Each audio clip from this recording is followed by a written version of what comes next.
Hello my dear friends, आप सभी का स्वागत है हमारे अपने यूट्यूब परिवार द स्पेशल फील्ड में। अभी तक इस वीडियो में हम लोगों ने 3.4 तक कवर कर लिया है। वैसे ये पेपर जो आपका है ये फैमिली एंड कम्युनिटी का है, अर्थात ये सेकेंड ईयर के पेपर नंबर 11 की हम बात कर रहे हैं। तो ये आपका कॉमन पेपर है जो कि HIVI IDD तीनों ट्रेड के बच्चे इसको अध्ययन करते हैं। इसमें अभी तक हम लोगों ने यूनिट 3 लगभग कंप्लीट कर लिया है। ये हमारा लास्ट चैप्टर है 3.5।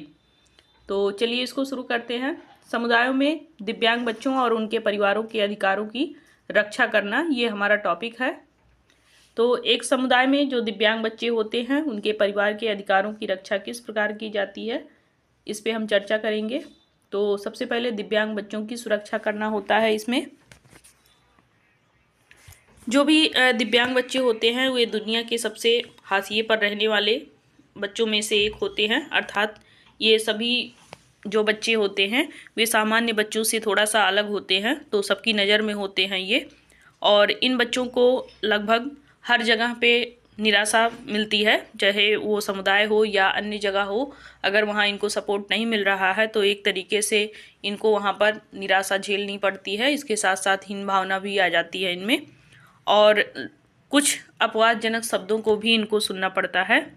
तो ऐसे में उनको बहुत ज़्यादा शर्मिंदगी महसूस होती है जब उनके साथ अभद्रता की जाती है, तब उनके साथ भेदभाव किया जाता हो या बिना विकलांग बच्चों की तुलना में कम सम्मान के साथ उनके साथ व्यवहार किया जाए। तो इसमें काफ़ी कुछ चेंजेस देखने को मिल सकता है कि जो बच्चा आगे बढ़ने के लिए थोड़ा सा मोटिवेशन आप दे करके उसको आगे बढ़ा सकते हैं, तो फिर वो कहीं ना कहीं अगर उसके साथ भेदभाव किया गया या फिर उसको वो सम्मान नहीं मिला जो उसको मिलना चाहिए था, अर्थात वो जिसके हकदार वो था वो उसको नहीं मिला, तो फिर इससे उसके अंदर हीन भावना आने लगती है। दिव्यांगता जो होती है वो लिंग, आयु, सामाजिक आर्थिक स्थिति, धर्म या जाति का जो अंतर संबंध होता है, अक्सर उचित देखभाल, शिक्षा, स्वास्थ्य देखभाल, खेल, मनोरंजन और सामुदायिक भागीदारी से वंचित किया जाता है, और उस पर हिंसा, दुर्व्यवहार, शोषण, शिशु हत्या का खतरा बहुत अधिक होता रहता है। इनके कहने का मतलब ये है कि जो बच्चा दिव्यांग है उसको किसी भी प्रकार से आप डिमोटिवेट ना करें, उसको हमेशा मोटिवेट करें, और उसको हमेशा जो सकलांग बच्चे होते हैं उनके साथ में खेलने कूदने, शिक्षा ग्रहण करने या फिर अन्य जो मनोरंजन के साधन हैं उनके में प्रति बच्चों के साथ में उनको भी खेलने का पूरा पूरा अवसर देना चाहिए, ताकि वो अच्छे से वहाँ पर अपने आप को उस माहौल में ढाल सकें और वहाँ पे शिक्षा ग्रहण करते हुए अपने पूरे बॉडी का मूवमेंट कर सकें, या कह लीजिए फिजिकली मेंटली दोनों तरीके से वे प्रिपेयर हो सकें और वो भी अपना जीवन यापन अच्छे से कर सकें उन बिना किसी हीन भावना का शिकार हुए। विकलांग बच्चों के साथ दुर्व्यवहार या उपेक्षा की संभावना अन्य बच्चों की तुलना में अधिक होती है, क्योंकि चाहे ये समाज में जब निकल रहे होते हैं तो चाहे जिस भी जगह पे ये हों वहाँ पर इनको अक्सर दुर्व्यवहार ही झेलना पड़ता है, अर्थात इनके साथ में कभी भी अच्छा व्यवहार लोग नहीं करते हैं, अपशब्दों का प्रयोग कर देते हैं, या कह लीजिए कि इनको कलंकित करते हैं, शर्म महसूस कराते हैं, कुछ ऐसे वर्ड बोल देंगे जिससे इनको शर्म आती है, या फिर ये सोचते हैं कि हम क्यों नहीं इनके जैसे हुए, सामान्य हमारे अंग क्यों नहीं है, हमारे अंगों में क्यों प्रॉब्लम है, हम में क्यों दिक्कत है, तो हमको क्यों आवश्यकता पड़ रही है हर चीज़ों की। तो ऐसे सोच सोच करके ये अपने आप को कोसने लगते हैं। तो ऐसा देखा भी जाता है कि इनके साथ में हर जगह पे लगभग दुर्व्यवहार होता है। ये उच्च देखभाल आवश्यकताओं, बढ़ती हुई भेद्यता या अन्य बच्चों को प्रभावित करने वाले कई अन्य कारकों के कारण भी हो सकते हैं, कि अगर घर में 2-3 बच्चे हैं और उनमें से कोई एक दिव्यांग है, उसमें से अगर आप सामान्य बच्चा जो है उसकी ज़्यादा देखभाल कर रहे हैं, जो दिव्यांग बच्चा है उसकी अच्छे से देखभाल नहीं कर रहे हैं, या उसको शिक्षा अच्छे से नहीं ग्रहण करवा रहे हैं, बाकी बच्चों को शिक्षा दे रहे हैं, मनोरंजन के साधन उपलब्ध करा रहे हैं, इन बच्चों के साथ में अगर ऐसा नहीं कर रहे हैं तो ये भी बच्चे कहीं ना कहीं हीन भावना के शिकार हो जाते हैं। जो दिव्यांग बच्चों की माँ बनने से नए तनाव और चुनौतियाँ जुड़ती हैं, जिससे दुर्व्यवहार या अपेक्षा का खतरा बढ़ जाता है। खासकर ऐसे समाज में जहाँ जो दिव्यांग बच्चे होते हैं उनके परिवारों के प्रति अभी भी बहुत सारे ऐसे रूढ़िवादी धारणाएं देखने को मिल रही हों या वहाँ पर भेदभाव हों। दिव्यांग बच्चों के साथ में दुर्व्यवहार का खतरा अधिक होता है, इस पे हम चर्चा करते हैं। जो अपराधी किसी विकलांग बच्चे की देखभाल की चुनौतियों पर इसका आरोप लगाकर अपने व्यवहार को उचित ठहराने का प्रयास करते हैं। जो पेशेवर अपने बच्चे की आंतरिक ज़रूरतों को पूरा करने में माता पिता की क्षमता का समर्थन करने के लिए काम करते हैं, वे माता पिता के अपर्याप्त व्यवहार को नज़रअंदाज कर देते हैं। उन पेशेवरों के पास दुर्व्यवहार और अपेक्षा के संकेतों का पता लगाने के लिए आवश्यक प्रशिक्षण की कमी होती है। जैसे किसी भी चिकित्सक हो या थेरेपिस्ट वगैरह हो या अन्य कोई हो जिसको भेजा जाए कि बच्चे के साथ में अच्छा व्यवहार आप करिएगा, और वहाँ पर वो जाए, बच्चे को ना कोई एक्टिविटी सिखाते हुए उनके माता पिता का आकलन करने लगे कि माता पिता वहाँ पर शिक्षित हैं कि नहीं शिक्षित हैं, वो कैसा व्यवहार कर रहे हैं। जो शिक्षित होगा वो अच्छा व्यवहार करेगा, जो शिक्षित नहीं होगा वो अच्छा व्यवहार नहीं करेगा। तो फिर वहाँ पर इन सब चीज़ों को नज़रअंदाज करते हुए आपको बच्चे के साथ में एक्टिविटी करानी होगी। तो ये ज़रूरी है कि आप वहाँ पर बच्चे के साथ में क्या करने के लिए गए हैं इस चीज़ पर ध्यान दें, ना कि वहाँ के और भी जो अपवादजनक चीज़ें हो रही हैं उस पर आप ध्यान दीजिए। तो अगर आप ऐसा कर रहे हैं तो कहीं ना कहीं आपके प्रशिक्षण में कमी है, आपने जो ट्रेनिंग ली है उस ट्रेनिंग में आपके कमी है, तभी आप ऐसा वहाँ पर जा कर के कर रहे हैं।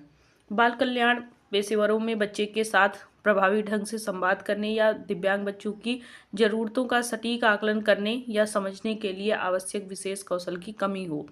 जैसे मान लीजिए कि आपको बच्चों का निरीक्षण करना है और उनके साथ में बातचीत करते हुए सबसे पहले तो उनको क्या चीज़ें आप ज़रूरत में हैं, मतलब उनको क्या चीज़ चाहिए जिसके माध्यम से वे अपनी क्षमता का विकास कर सकें, इसको अगर आप पता नहीं लगा पा रहे हैं तो इसका मतलब आपकी जो ट्रेनिंग है वो अधूरी है। कुछ जो दिव्यांग बच्चे होते हैं वो दुर्व्यवहार से बेखबर होते हैं और मदद लेने में भी ये असमर्थ होते हैं। वे अपनी ज़रूरतों को पूरा करने के लिए दुर्व्यवहार करने वाले पर भी निर्भर हो सकते हैं। अर्थात जो इनके साथ में अच्छा व्यवहार नहीं कर रहा होता है, कभी कभी ये उस पर निर्भर रहते हैं और ये उनकी मजबूरी होती है एक तरीके से, क्योंकि और कोई ऐसा होता नहीं है उनके सामने जिससे ये अपने ज़रूरत की चीज़ों को पूरा कर सके, जिससे बोलना और भी मुश्किल हो जाता है कि अगर सामने वाला अच्छे से बात नहीं कर रहा है, अच्छे से व्यवहार नहीं कर रहा है, तो फिर उससे जब ये किसी भी प्रकार से मदद लेना चाहते हैं तो कहीं ना कहीं अपने कमियों को छुपा लेते हैं, उस कमियों को ये जाहिर नहीं करते हैं, अपनी आवश्यकताओं को भी ये जाहिर नहीं करते हैं। दुर्व्यवहार या अपेक्षा के संकेतों को माता पिता और पेशेवर नज़रअंदाज कर सकते हैं, जो उन्हें बच्चे की स्थिति का सामान्य हिस्सा समझ लेते हैं। जब बच्चे की स्थिति और माता पिता की स्थिति अगर पेशेवर समझ ले रहा है तो ही वह बच्चे की मदद कर सकता है, अन्यथा वो बच्चे की मदद नहीं कर सकता है।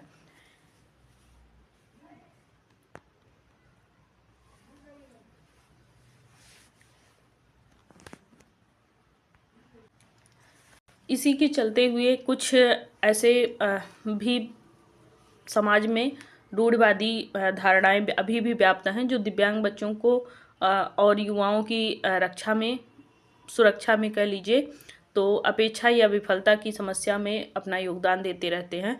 जैसे कि कुछ लोगों का ये भी सोचना है कि जो सामान्य बच्चे हैं उनको अक्सर दर्द होता है, लेकिन जो दिव्यांग बच्चे हैं उनको दर्द महसूस नहीं होता है, क्योंकि वे कह लीजिए कि उनके दिमाग में जो होता है कि ये इन बच्चों को दर्द नहीं होगा, इन बच्चों के साथ में हम कुछ भी करें इन्हें कोई फ़र्क नहीं पड़ेगा, लेकिन ऐसा नहीं है। उनके अंदर भी एक जीवात्मा है जो कि इन सभी चीज़ों को वो भी झेलती है। तो ऐसे में ऐसा नहीं करना चाहिए। ये सारे चीज़ अगर आप कर रहे हैं तो ये व्यर्थ है और फिर बच्चे पर उसका बुरा असर पड़ेगा।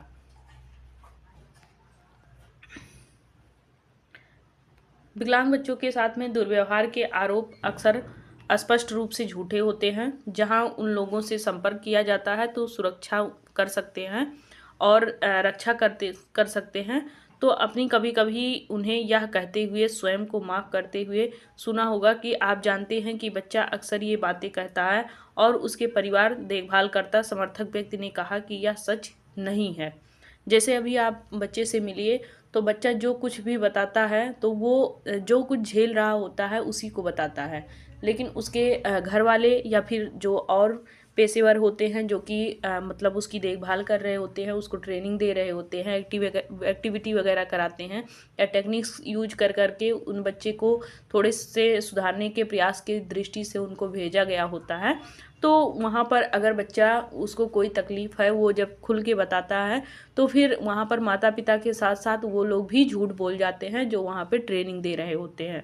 तो ऐसे में बच्चा सहम जाता है और वो फिर जो हकीकत होती है उस चीज़ को फिर बयान नहीं कर पाता है, क्योंकि उसे डर लगा रहता है कि मैं अभी बता दूंगा तो बाद में इनके जाने के बाद में मेरे साथ में दुर्व्यवहार होगा। दूसरों का यह भी मानना होता है कि जो दिव्यांग बच्चे होते हैं वे स्वयं को घायल करने की उनमें क्षमता होती है। गतिविधि में भाग लेने की उनकी क्षमता को अधिक महत्व दें, ये कहते हुए कि हम जोखिम लेने में असमर्थ हैं। यदि वे स्वयं को घायल करते हैं तो हमें उत्तरदायी या जवाबदेही ठहराया जा सकता है। जैसे बहुत से बच्चे होते हैं जो कि हाइपर प्रवृत्ति के होते हैं, तो वे स्वयं को भी चोटिल कर लेते हैं और सामने वाले को भी चोटिल कर देते हैं। लेकिन कुछ ऐसे बच्चे होते हैं जो स्वयं को चोटिल करके सामने वाले पर उस चीज़ को ढार देते हैं। तो अगर ऐसे में करते हैं, वो बच्चे करते हुए पाए जाते हैं और उस समय पे अगर कोई भी उस टाइम आ गया तो आपको ही वहाँ पर ये समझेगा कि आपने ही ऐसा किया, तभी बच्चा इस तरीके से अपने आप को वो चोट पहुँचा रहा है। विकलांग बच्चों को कुछ अधिक सहायता की आवश्यकता भी होती है, जिससे कोई यह निष्कर्ष निकाल सकता है कि यह बहुत कठिन है और हम उनका समर्थन नहीं कर सकते। तो इनकी आवश्यकताएं अधिक तो होती ही हैं, जैसे इनको इनकी आवश्यकता के अनुसार सभी चीज़ों को उपलब्ध कराया जाए, तो ये भी बहुत कुछ एक्टिविटी या कौशल प्रदर्शन करने में सफल रहते हैं। अन्य लोग उस बच्चे के निर्णय लेने में असमर्थ व्यक्ति के रूप में देखते हैं, क्योंकि वह एक मूर्खतापूर्ण निर्णय ले सकता है। परिणाम स्वरूप बच्चे की आवाज़ नहीं सुनी जाती है और उनके लिए जो योजना बनाई जाती है उसमें उनकी भागीदारी सीमित हो जाती है। हालांकि जो दिव्यांग बच्चे होते हैं वो सहित युवाओं को अपनी पसंद खुद चुनने के लिए प्रोत्साहित किया जाता है। अर्थात जो बच्चे उसमें एक्टिविटी वगैरह में भाग ले रहे होते हैं तो उनको स्वयं से वो एक्टिविटी करना है कि नहीं करना है, किस प्रकार करना है, ये सारी चीज़ें उस बच्चे पर निर्भर कर दी जाती हैं कि बच्चा खुद से वो सारी चीज़ करने में अपनी रुचि ले, तभी वो फिर आगे बढ़ पाएगा। अब हम बात करेंगे कि अन्य बच्चों की तरह हम दिव्यांग बच्चों की सुरक्षा के लिए क्या कर सकते हैं। तो सबसे पहले हम लोगों को सशक्त बनाएंगे, ताकि वे बच्चों के प्रति जो उनका रवैया है वो अगर बदल जाता है तो फिर बच्चे में भी आगे बढ़ने के कुछ आप मोटिवेशन देख सकते हैं कि वे आगे बढ़ने में अपने आप को ये महसूस करेंगे कि हम भी ये चीज़ कर सकते हैं। सबसे पहले लोगों को सशक्त बनाने में हमें सख्ती से सलाह देना होता है कि जो सभी कर्मचारी हैं या भागीदार हैं या स्वयंसेवक हैं या संगठन का प्रतिनिधि हैं, ये समझें कि बाल शोषण क्या है। इसमें यौन शोषण और उत्पीड़न भी शामिल होता है। अर्थात ये कह लीजिए कि जो भी इन बच्चों के देखरेख वाले होते हैं, इन सभी को एक दृढ़तापूर्वक कहा जाता है, अर्थात बहुत ही कड़ाई के साथ में इनको बोला जाता है कि आप बच्चे के सभी चीज़ों को समझें। उसके जैसे उसका यौन शोषण हो रहा है या उसका शोषण किया जा रहा है या उसका बाल शोषण किया जा रहा है, उत्पीड़न किया जा रहा है उसका, इस सब चीज़ों को वो समझें और इसमें एक प्रकार से नीति अपनाएं, जो आचार संहिताओं या प्रक्रियाओं को समझें और उस पर हस्ताक्षर करें, जिनका बच्चों को सुरक्षित रखने के लिए एक तरीके से पालन किया जाता हो। और इसके साथ में ये भी सुनिश्चित करें कि सभी बच्चे जिनमें दिव्यांगता हो वे लोग भी उसमें शामिल हों और उनके परिवार के साथ साथ जो समुदाय हो वहाँ का, वो भी अपने अधिकारों और कर्मचारियों या फिर अधिकारी अधिकारों और कर्मचारियों या प्रतिनिधियों या उनकी अपेक्षाओं के बारे में पता हो। साथ ही समस्याओं या घटनाओं पर विवरण करने के तरीके के बारे में भी पता है। सभी को बच्चे की आवाज़, भावनाओं, गैर मौखिक संचार व ध्यान देने के लिए उसको प्रोत्साहित करें और सुनिश्चित करें कि बच्चे और युवाओं के पास में उचित वितरण तंत्र हो। अर्थात ये है इसका मतलब कि इसमें आप सबसे पहले जो भी बच्चे हैं उनके भावनाओं की कदर करें, उनका जिसमें रुचि बन रहा हो वही चीज़ें आप सिखाने का प्रयास करें। उसको मौखिक, गैर मौखिक दोनों तरीके से आप सिखाने का प्रयास करें, अर्थात एक्टिविटी के माध्यम से भी और मौखिक तरीके से भी बता करके उनको प्रोत्साहित करें, जागरूक करें, ताकि वो उसमें शामिल हों और फिर उनमें काफ़ी कुछ सुधार देखने को आप पाएँ। अब इसको रोकें कैसे? तो ये कर्मचारियों को काम पर ध्यान रखने से पहले शुरू हो सकता है।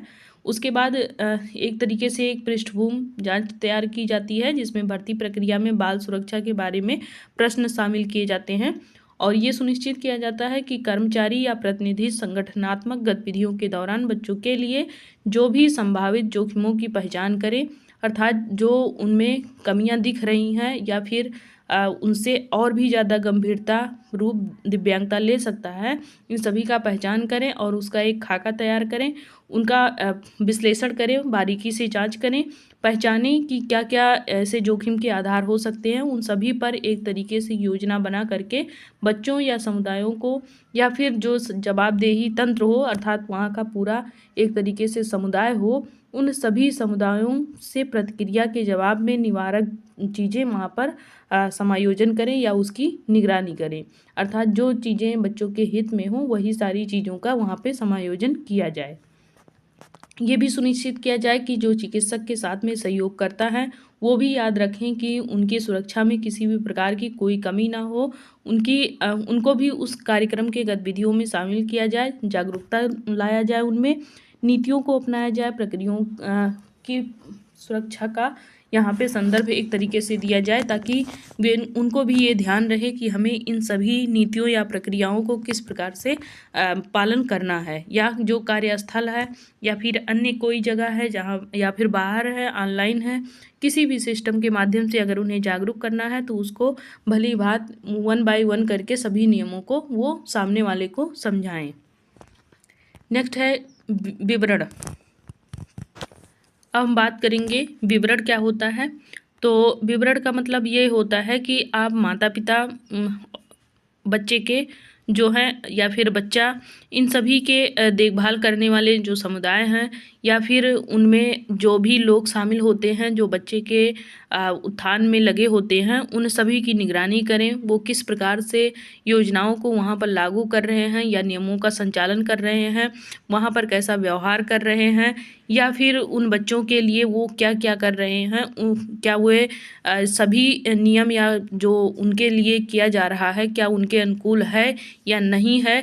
इन सभी का एक तरीके से गोपनीय तरीके से उसको लागू करें, ताकि फिर आप उसका आकलन लगा सकें कि जो हमारे द्वारा या सरकार के द्वारा या किसी संगठन के द्वारा जो कार्य संपन्न करने के लिए दिया गया है, क्या वो अच्छे से वहाँ पर निर्वहन किया जा रहा है या नहीं। उत्तर देने का मतलब ये होगा यहाँ पे कि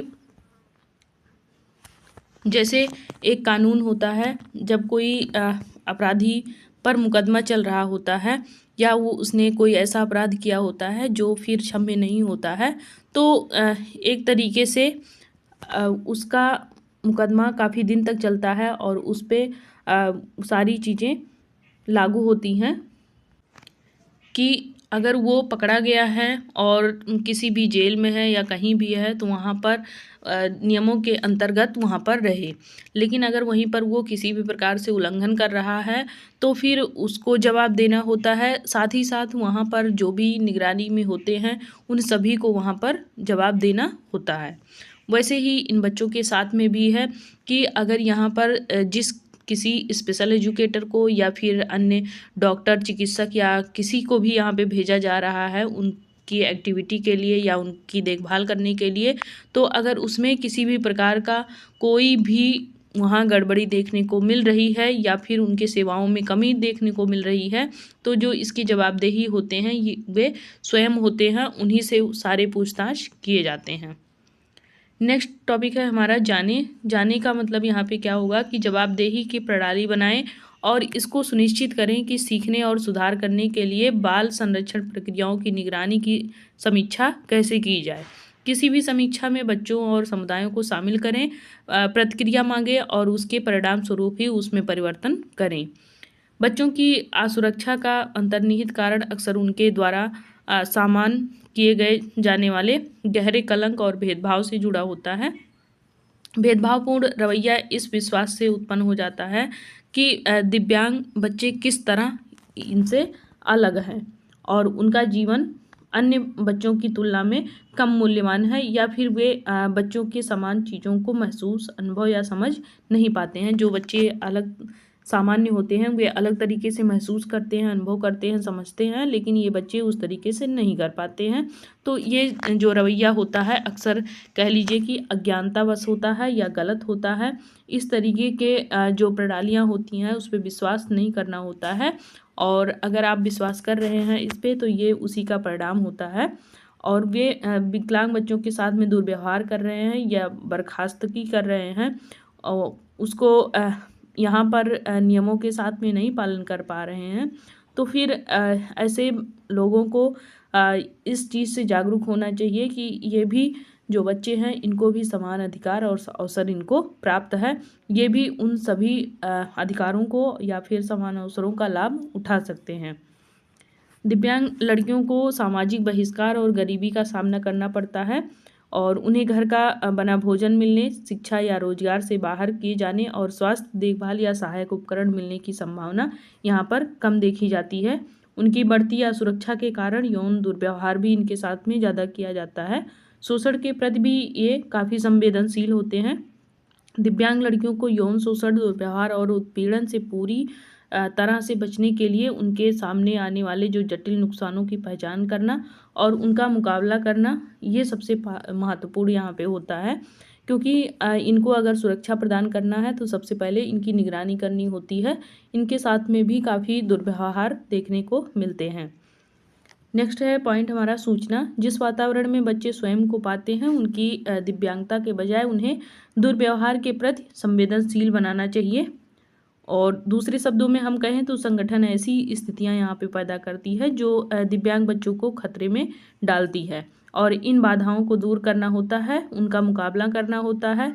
ये सभी जो चीज़ें होती हैं सब उनकी स्वयं की जिम्मेदारी होती है। दूसरी ओर दिव्यांग बच्चों के लिए बाल सुरक्षा सभी बच्चों के लिए, लेकिन दिव्यांग बच्चों की प्रभावी सुरक्षा के लिए यहाँ पर खास तौर पर प्रावधान किए जाते हैं। नेक्स्ट पॉइंट है हमारा कि समुदाय में विकलांग बच्चों और उनके परिवारों के अधिकारों की रक्षा करना। तो किस प्रकार से रक्षा की जाती है इसको हम देखते हैं। सबसे पहले समावेशी शिक्षा का निर्माण करना चाहिए।